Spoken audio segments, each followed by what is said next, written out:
Hey, what's up, you guys? Today I just wanted to cover some of the most common mistakes when it comes to fractions, adding or subtracting, or any type of fraction expressions. So let's check it out. All right, so when it comes to fractions, the most things that we're comfortable with is probably multiplying and dividing. So let's just say we have like 1/3 times 1/5. That's pretty simple. We're just going to multiply across, and that's going to become 1 over 15. Or, something like 1/3 times 2/7. That's going to equal to 2 over 21. That's pretty simple, right? Let's just say we're talking about division. We obviously got to have to remember that keep, switch, flip rule, where we're going to keep the first value the same. We're going to switch the division sign into a multiplication, and we're going to flip the second fraction. And then we just multiply across just like we usually are used to. All right, so it's going to become 5/3. This is where we start making the most common mistakes when we're adding or subtracting fractions. Come on, guys. Pretty simple. When you have something like this, keep in mind, whenever we're adding or subtracting fractions, we're just going to have to find common denominators. So I need to find a way to have the same value on the denominator for both of the fractions. In this case, I can use numerous ways. I can find the greatest common factor or the least common multiple.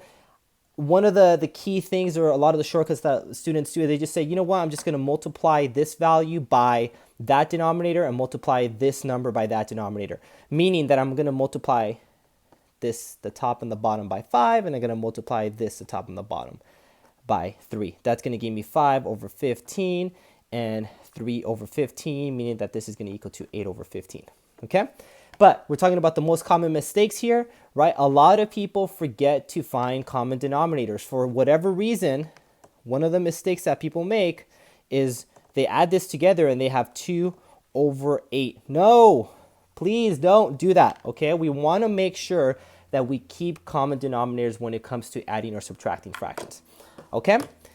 The last two mistakes that a lot of people make is something, let's just say we have x plus 4 over x.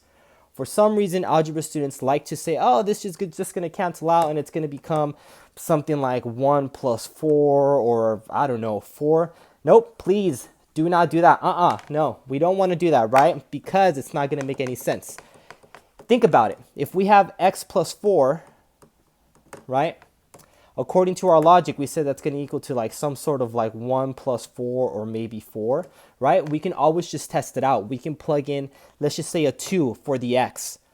If we do that, we're going to get 6 over 2, which is equal to 3. That does not equal any of these values. So we automatically know that canceling this x out in the very beginning is not the way to do it. The correct form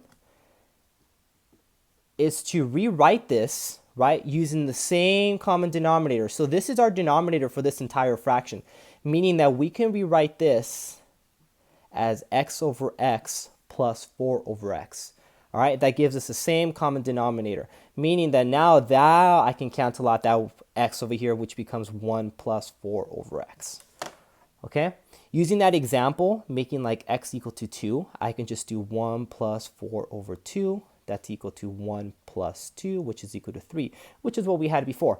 Okay, so again, most common mistake is canceling out that x. No, no, no, no, no. We don't want to do that. The other one is, let's just say we have x over x plus 4. Again, a lot of algebra students want to cancel out this x, and they want to make it some sort of like 1 over 1 plus 4 or 1 over 4, something like that, right? Again, cannot do that. Never want to do that.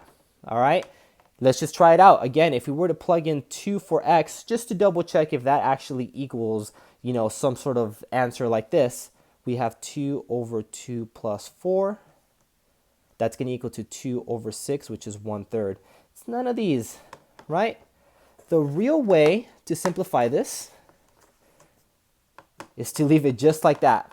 That's the hard part, okay? Whenever we have these denominators and we have something being added like that, we really can't simplify it at all. We just have to leave it that way, okay? It's a little different from this problem where our denominator was only one value and we were able to separate it, but in this case, we just can't. All right, so we just live like that. We live with it. What can we do? It's math. Sometimes it's going to suck. But overall, make sure that we don't make any of those mistakes. Okay, and that's pretty much it. I hope that you guys learned something today. If you like this, let me know what other common mistakes you want to see from me, what problems you want to see. Comment, subscribe, whatever that thing is. I don't know. This is one of my first videos, so do whatever you want. See ya.